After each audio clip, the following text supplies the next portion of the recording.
அன்பும் கருணையும் இருந்தால் எப்படிப்பட்ட மாற்றங்களை ஏற்படுத்த முடியும் என்பதற்கு ஒரு சம்பவத்தை சொல்ல விரும்புகிறேன். ஒரு பெண்மணி இருந்தார். அவருடைய கணவர் வெளிநாட்டிலே பணியாற்றினார். 12 ஆண்டுகள் பணியாற்றி விட்டு திரும்பி வருகிறார். திரும்பி வந்தவர் மனைவியை கண்டுகொள்வதே இல்லை, பேசுவது கூட இல்லை, அன்பு செலுத்துவது கூட இல்லை. அவர் ஆசையாக சமைத்து வைக்கிறார். ஆனால் இவரோ எந்த உணர்ச்சியும் காட்டாமல் சாப்பிடுகிறார். சில ஆண்கள் அப்படி இருப்பார்கள். அவர்கள் நன்றாக இருக்கிறது என்று ஒரு சொல் சொல்ல மாட்டார்கள். அவர்கள் முகத்தில் எந்த விதமான ஒரு உணர்ச்சியும் இல்லாமல் சாப்பிடுவார்கள். கல் போல. ஆசையாக சமைத்த மனைவி அவர்களை பார்த்து, எப்படி இங்கே இருக்கு, சப்பாத்தி சாப்பிட்டா இருக்கா என்று கேட்பார்கள். சாப்பிட்டா இருக்குமா என்று சொல்லிவிட்டு அவர்கள் சாப்பிடுவார்கள். இப்படி அவர்கள் உணர்ச்சி இல்லாமல் இருப்பதை பார்த்து அந்த பெண்மணி சொல்வார், சமைக்கவே தோன்ற மாட்டேன் என்கிறது என்று. ஆனால் இங்கே ஆசையாக சமைத்த உணவை வைத்தால் கணவன் பேசாமல் கூட அதை சாப்பிட்டு கொண்டிருப்பதை பார்த்தார். அன்பு செலுத்துவதில்லை. அந்த ஊரிலே ஒரு ஞானி இருந்தார். அந்த ஞானியிடம் இந்த பெண்மணி போனார். என் கணவர் என் மீது அன்பே செலுத்த மாட்டேன் என்கிறார். அவர் மறுபடியும் அன்பு செலுத்த வேண்டும், என்ன செய்வது? ஒன்றுமில்லை, அருகிலே ஒரு காடு இருக்கிறது. அங்கே ஒரு புலி சுற்றி கொண்டிருக்கிறது. அந்த புலியினுடைய மீசையிலிருந்து ஒரே ஒரு முடியை எடுத்து கொண்டு வந்து விடு, நாம் சரி செய்து விடலாம் என்று. அவள் அதை வேத வாக்காக நம்பினாள். அவள் வீட்டுக்கு சென்றால், அன்று இரவு கரிசோறு சமைத்து கொண்டு சென்றால், தூரத்தில் புலி தெரிகிறது, ஒரு பாறையின் மீது வைத்துவிட்டு வந்துவிட்டாள். அடுத்த நாள் காலையில் போனால் புலி சாப்பிட்டு இருந்தது. எளிதில் கிடைக்கிறது என்றால் புலி, எலி எல்லாம் சாப்பிடும். வேட்டையாடுவது மிகவும் சிரமம். மானின் கொம்பு பட்டுவிட்டால் என்ன செய்வது? சமைத்து சுவையாக வைத்ததும் புலி சாப்பிட்டு விட்டு போனது. அடுத்த நாள் அவள் மறுபடியும் கொண்டு வந்து வைத்தாள். இப்போது புலி 4-5 நாட்களுக்கு பிறகு இவள் பார்க்கிற தூரத்தில் இருந்தது. கொஞ்சம் கொஞ்சமாக அந்த புலி நெருங்கி வர ஆரம்பித்தது. 1 மாதம் சென்றிருக்கும் ஒரு பௌர்ணமி நிலவில் இவள் வைத்திருக்கிற போது புலி அருகிலேயே வந்தது. அவள் கையில் இருந்து சாப்பிட்டது. இவள் அதற்கு வலிக்காமல் ஒரு முடியை எடுத்துக்கொண்டு வந்துவிட்டாள். நேராக ஞானியிடம் போனாள். அவர் ஏதோ நெருப்பை குளிர்காய்வதற்காக பற்ற வைத்து கொண்டிருந்தார். இந்தாருங்கள், ஒரு முடி கிடைத்து விட்டது, நீங்கள் என் கணவன் என் மீது அன்பு செலுத்தும்படி செய்யுங்கள் என்று கொடுத்தார். அதை வாங்கினார். உடனடியாக அதை நெருப்பில் போட்டார். பதறி போய்விட்டார். எவ்வளவு சிரமப்பட்டு நான் இந்த முடியை கொண்டு வந்திருக்கிறேன், இப்படி நெருப்பில் போட்டு விட்டீர்களே. அவர் சொன்னார், ஒரு புலியையே அன்பினால் ஈய வைத்த உன்னால் உன் கணவனையே வைக்க முடியாது. போ, இன்னும் தீவிரமாக அன்பு செலுத்து, எல்லாம் சரியாகிவிடும் என்று அனுப்பினார் என்பது ஒரு சம்பவம். அன்பு எப்படிப்பட்டது என்பதற்கு அரேபிய கதை ஒன்று உண்டு. ஒரு வசீர் இருந்தார். அந்த சுல்தானுக்கு மிகவும் நெருக்கமாக இருந்தார். இதனாலேயே மற்றவர்களெல்லாம் சேர்ந்து அவரை பற்றி அவதூறுகளை சொல்லிக்கொண்டே இருந்தார்கள். எந்த மனமாக இருந்தாலும் ஒரு கட்டத்தில் மாறிவிடும். எறும்பூர கல்லும் தேயும் என்று நம்மூரில் சொல்லுவார்கள். ஒரு கட்டத்தில் மன்னருக்கு அவர் மீது சந்தேகம் வந்து விடுகிறது. அவருக்கு மரண தண்டனை விதித்து விட்டார். அந்த ஊரில் எப்படி மரண தண்டனை விதிப்பார்கள் என்றால், ஒருவரை கயிற்றினால் கட்டி மைதானத்திலே உருட்டுவார்கள். மன்னரெல்லாம் அமர்ந்து பார்ப்பார். வேட்டை நாய்கள் 20 மன்னர் வளர்த்து கொண்டிருக்கிறார். அவற்றை விடுவிப்பார்கள். அவை வந்து அந்த மனிதனின் மீது பாய்ந்து கடித்து குதறி அவர் இறந்து விடுவார். இதுதான் மரண தண்டனை. இந்த வசீருக்கு மரண தண்டனை கொடுத்து விட்டார்கள். அந்த வசீர் மன்னனிடம் சென்றார். ஒரு 10 நாட்கள் எனக்கு அவகாசம் கொடுங்கள், நான் எங்கும் போக மாட்டேன், எனக்கு சில கடமைகள் இருக்கின்றன, முடித்து விட்டு வந்து விடுகிறேன். சரி என்று சொல்லிவிட்டார். இவர் நேராக வீட்டுக்கு போனார். கொஞ்சம் நகைகளை எடுத்தார், விற்றார், பணமாக்கினார். வேகமாக அந்த வேட்டை நாய்கள் இருக்கிற இடத்திற்கு ஓடினார். அதை பார்த்து கொண்டிருக்கிற ஆளிடம் ஒரு 10 சாவரி நகையை கொடுத்து, இதை வைத்துக்கொள், 10 நாட்கள் நான் பார்த்து கொள்ளுகிறேன், நீ விடுப்பில் போய்விடு. அவன் விடுப்பில் போய்விட்டான். இவர் தினமும் நன்றாக சமைத்து சுவையாக அந்த நாய்களுக்கு பரிமாறினார். ஒரு கட்டத்தில் அந்த நாய்கள் அவருடைய கையிலிருந்தே சாப்பிடுகிற அளவிற்கு பழகிவிட்டன. 8ஆம் நாளே பழகிவிட்டன, 9ஆம் நாள் நெருக்கமாகிவிட்டன, 10ஆம் நாள் அவரை தடவி கொடுக்கின்றன, நக்கி கொடுக்கின்றன, எல்லாம் செய்கின்றன. அவர் அந்த நாய்களை பத்திரமாக அடைத்துவிட்டு மன்னரிடம் வந்து மரண தண்டனைக்கு நான் தயார் என்றார். கயிறை கட்டி மண்டபத்தில் உருட்டி விடுகிறார்கள். நாய்கள் பாய்ந்து சீறி வருகின்றன. அவர் அருகிலே வந்ததும் அவரை கடிக்காமல் வாலாட்ட ஆரம்பித்து விட்டன. மன்னருக்கு மிகுந்த வியப்பு. அவரை அழைத்தார். எப்படி இது நடந்தது? நடந்ததை சொன்னார். 10 நாட்கள் நான் இவற்றிற்கு உணவு ஊட்டினேன். 10 நாட்கள் உணவு ஊட்டினேன், இவை விசுவாசமாக இருக்கின்றன. 20 ஆண்டுகள் உனக்கு உழைத்தேன், ஆனால் நீ விசுவாசமாக இல்லை. மன்னன் புரிந்து கொண்டார். வசீரை விடுவித்தார், அருகிலேயே வைத்துக் கொண்டார். இது அரேபியா நாட்டிலே நடந்த ஒரு கதை. இன்னொன்று, அன்புக்கு பதிலாக எல்லா நேரங்களிலும் அன்பு கிடைக்கும் என்று நினைக்காதீர்கள். ஒருவன் காட்டுக்கு செல்கிறான். ஒரு பாம்பை சிலர் துரத்தி வருகிறார்கள். அந்த பாம்பு இவனிடம் வருகிறது. வந்து எனக்கு அடைக்கலம் கொடு என்கிறது. என் உள்ளே புகுந்து கொள் என்கிறான். அதன் அடிப்பகுதியிலே புகுந்து கொள்கிறது பாம்பு. வந்தவர்கள் போய்விட்டார்கள். இப்போது உள்ளே சுகமாக இருக்கிறது. சிறிது அடிப்பட்ட பாம்பு வெளியே வர மறுக்கிறது. அப்போது அந்த வழியாக வெண்ணிற கொக்கு ஒன்று வந்தது. அவன் சொன்னான், இந்த மாதிரி பாம்பு உள்ளே போய்விட்டது, கொஞ்சம் நீ எழு, நான் என் மூக்கால் அதை இழுத்து விடுகிறேன் என்று. அது இழுத்து விட்டது. அது இழுத்து விட்ட பிறகும் இவனுக்கு கொஞ்சம் அசௌகரியம் இருந்தது.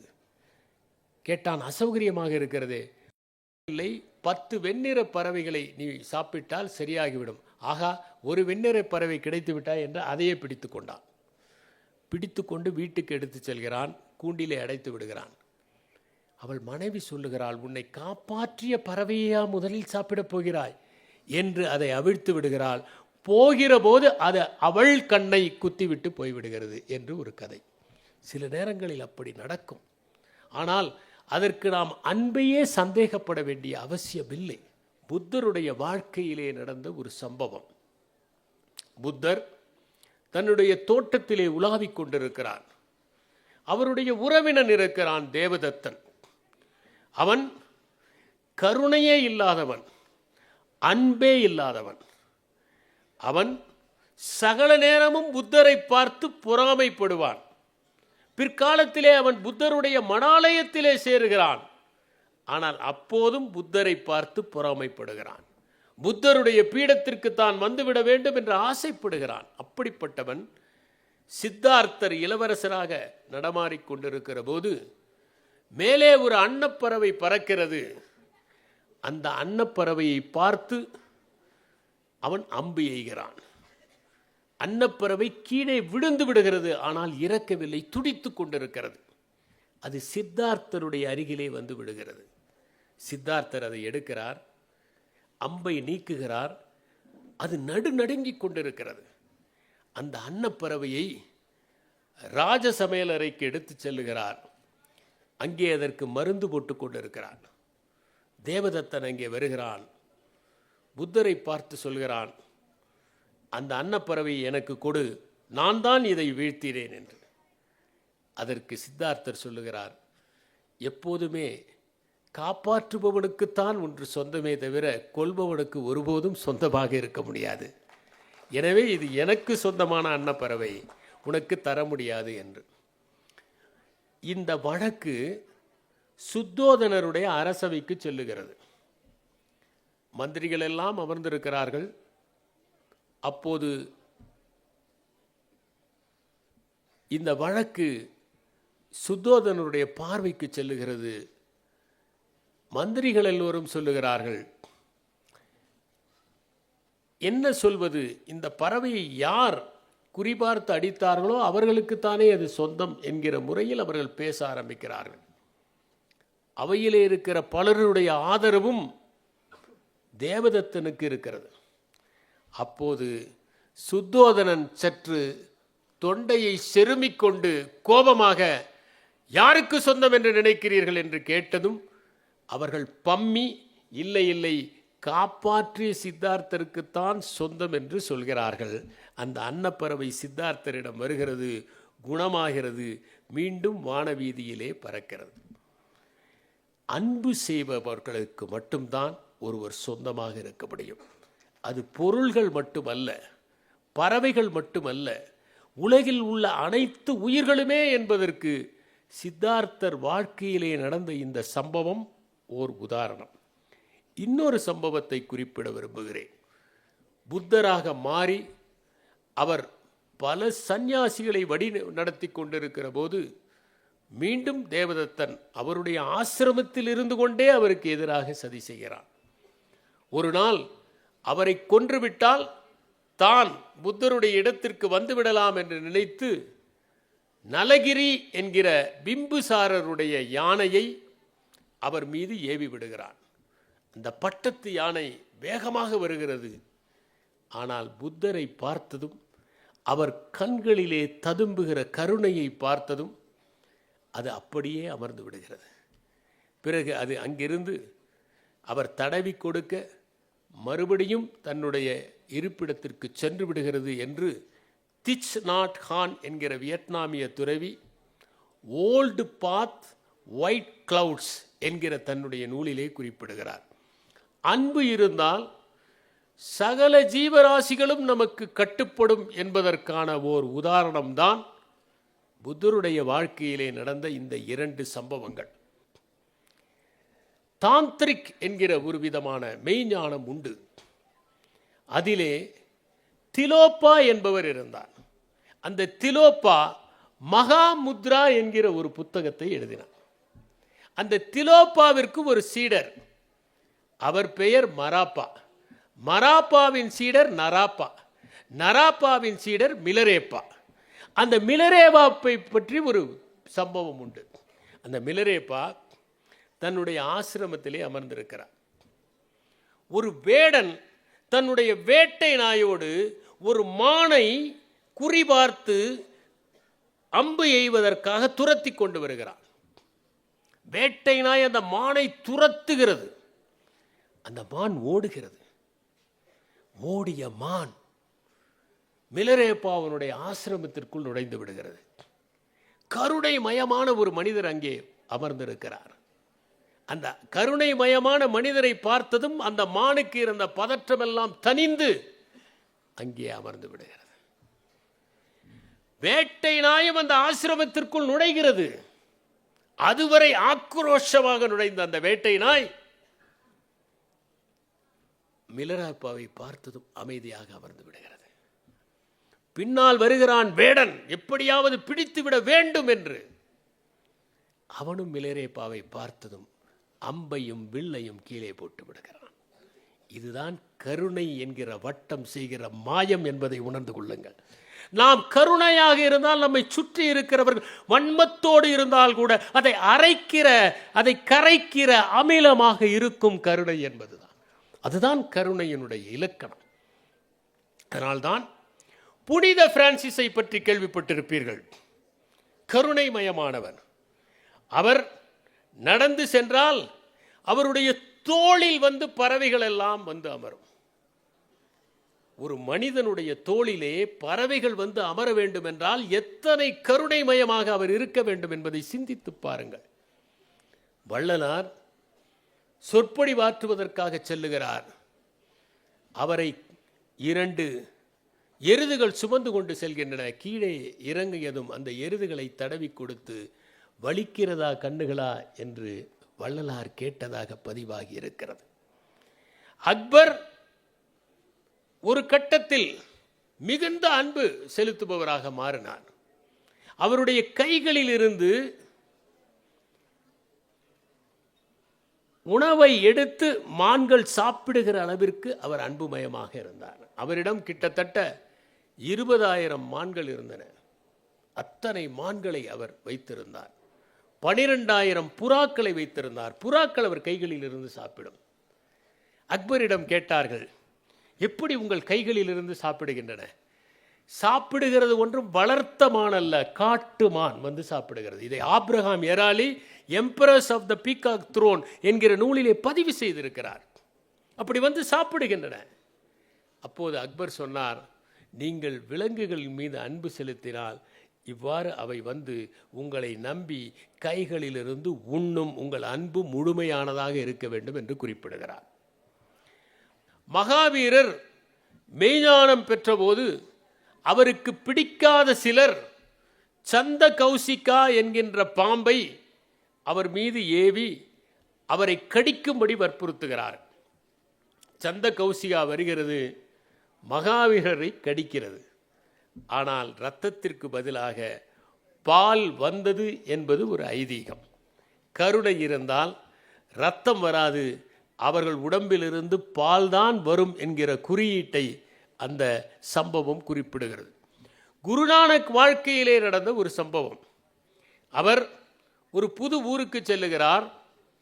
அந்த ஊரிலே ஏழை ஒருவர் அவரை உணவு உண்ண அழைக்கிறார். குருநானக் அவருடைய வீட்டிற்கு சென்று விடுகிறார். அங்கே அமர்ந்து அவர் தருகிற அந்த எளிய சப்பாத்திகளை அவர் உண்கிறார். இதை கேள்விப்பட்டதும் அந்த ஊரிலேயே இருக்கிற மிகப்பெரிய பணக்காரன், ஆனால் தன்னுடைய பணியாளர்களை எல்லாம் கொடுமையாக வேலை வாங்குகிறவன், அவன் தன்னுடைய இல்லத்திற்கு அழைக்கிறான். அங்கே குருநானக் செல்கிறார். அவன் நெய்யினால் செய்யப்பட்ட ரொட்டிகளை எல்லாம் கொண்டு வந்து வைக்கிறான். ஆனால் குருநானக் சாப்பிடாமலேயே அமர்ந்திருக்கிறான். அவன் கேட்கிறான், ஏன் சாப்பிடவில்லை? நீங்கள் சாதாரணமான ஒரு மனிதனுடைய வீட்டிற்கு சென்று வெறும் எண்ணெய் கூட தடவப்படாத வறட்டு ரொட்டியை சாப்பிட்டீர்களே, இங்கே நெய்யினால் செய்யப்பட்ட இந்த ரொட்டிகளை ஏன் சாப்பிட மாட்டேன் என்கிறீர்கள் என்று கேட்கிறார். குருநானக் சொன்னார், காரணம் இருக்கிறது, கொஞ்சம் பொறுங்கள் என்று சொல்லி ஒருவரை அவர் வீட்டிலிருந்து சப்பாத்தி வாங்கி வாருங்கள் என்று சொன்னார். அந்த பணியாளருடைய வீட்டிலிருந்து சப்பாத்தி வாங்கி கொண்டு வந்தார்கள். முதலில் குருநானக் அந்த ஏழையினுடைய வீட்டிலிருந்து வந்த சப்பாத்திகளை பிடிந்தார், பால் ஒழுகியது. அந்த பணக்காரனுடைய வீட்டிலிருந்து வந்த சப்பாத்திகளை பிடிந்தார், இரத்தம் ஒழுகியது. அப்போது அவர் சொன்னார், ஏழைகளை நீ வாட்டி வதைத்து அன்பில்லாமல் செய்த ரொட்டி பலருடைய இரத்தம் கலந்த ரொட்டியாகத்தான் இருக்குமே ஒழிய அது பால் கலந்த ரொட்டியாக இருக்காது.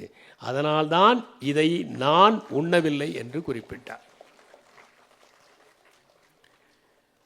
இயேசு கிறிஸ்துவிடம் பாவம் செய்யப்பட்டதாக ஒரு பெண் அழைத்து வரப்படுகிறார். அந்த பெண்ணின் மீது எல்லோரும் கல் எறிவதற்காக தயாராக இருக்கிறார்கள். அந்த பெண்ணை காப்பாற்ற வேண்டும். மாற்று சிந்தனையில் அவர் சொன்ன ஒரே வாசகம்தான், தவறு இழைக்காதவர்கள் இந்த பெண்ணின் மீது கல்லெறியலாம் என்பது. அதனால் அந்த பெண் காப்பாற்றப்பட்டது மட்டுமல்ல, மனம் திருந்தி மாற்று வாழ்க்கைக்கு செல்வதற்கும் வழிவகுத்தது. அன்பு உள்ளவர்கள் அன்பையே மருந்தாக, அன்பையே தண்டனையாக, மன்னிப்பையே மறுவாழ்விற்கு உபகரணமாக ஆக்குகிற வல்லமை பெற்றவர்களாக இருப்பார்கள் என்பதற்கு இந்த சம்பவம் சான்று. நபிகள் நாயகம் ஸல்லல்லாஹு அலைஹி வஸல்லம் அவர்கள் ஒரு நாள் உட்கார்ந்து கொண்டிருந்த போது அவருடைய மேலங்கியிலே ஒரு பூனை வந்து அமர்ந்து விட்டது. அவருக்கு பூனைகள் பிடிக்கும், தடவி கொடுத்தார். சிறிது நேரத்தில் அந்த பூனை நன்றாக தூங்கிவிட்டது. அவர் பேசிக்கொண்டிருக்கிறார். திடீரென அலுவல் ஒன்று வந்துவிட்டது. நபிகள் நாயகம் எழுந்து செல்ல வேண்டும். ஆனால் பூனை தூங்கி கொண்டிருக்கிறதே, என்ன செய்வது? அந்த பூனையை அவர் எழுந்தால் எழுப்பி விட்டு விடுவாரே. அதனால் ஒரு கத்தரிக்கோலை கொண்டு வரச் செய்து அங்கே அந்த இடத்தில் மட்டும் கத்தரித்து பூனைக்கு எழாதவாறு வசதி செய்து கொடுத்துவிட்டு அவர் அங்கிருந்து எழுந்து சென்றார் என்பதை அவருடைய வாழ்க்கையை படிக்கிற போது தெரிகிறது. மகாத்மா காந்தி அவர்கள் ஒரு பாயிலே அமர்ந்திருக்கிற போது ஒரு பாம்பு ஒன்று வந்து விடுகிறது. அந்த பாய்க்குள்ளே நுழைந்து விடுகிறது. அந்த பாம்பை பத்திரமாக எடுத்து சென்று வெளியே விட்டார் மகாத்மா காந்தியடிகள், எந்த துன்பமும் செய்யாமல். ரமணருடைய வாழ்க்கையிலே ஒன்று நடந்தது. அவரை தேடி எப்போதும் லட்சுமி என்கிற ஒரு பசு வரும். ஒரு நாள் அந்த பசு வரவில்லை. இன்று லட்சுமி வரவில்லையே என்பதற்காக ரமணர் அந்த பசுவை தேடி போய் ஆறுதலாக தடவி கொடுத்து விட்டு வந்தார் என்பது பதிவாகி இருக்கிற ஒரு சம்பவம்.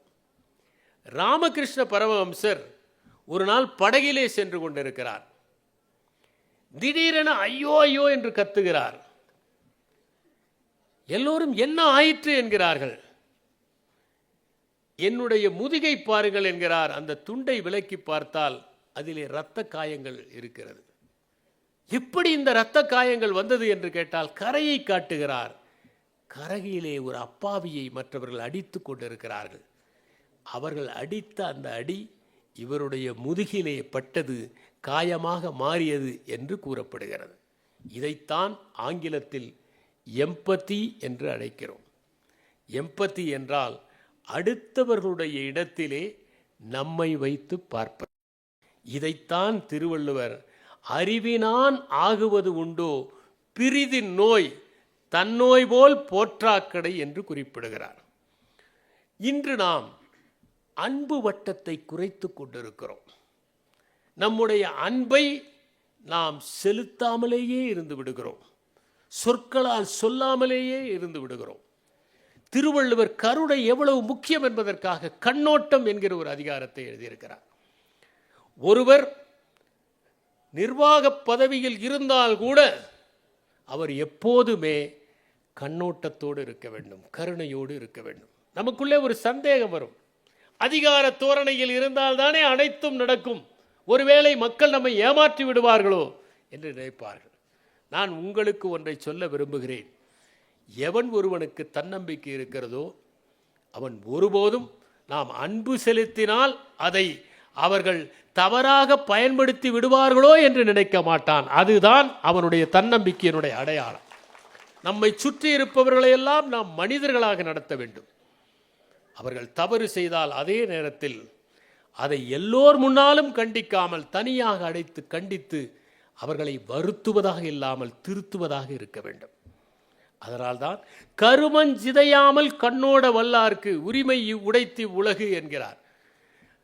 நாம் என்ன இலக்கை அடைய விரும்புகிறோமோ அந்த இலக்கையும் அடைய வேண்டும். அதே நேரத்தில் அவரிடம் கருணையாகவும் இருக்க வேண்டும். இதை திருவள்ளுவர் 2000 ஆண்டுகளுக்கு முன்னால் சொன்னார்.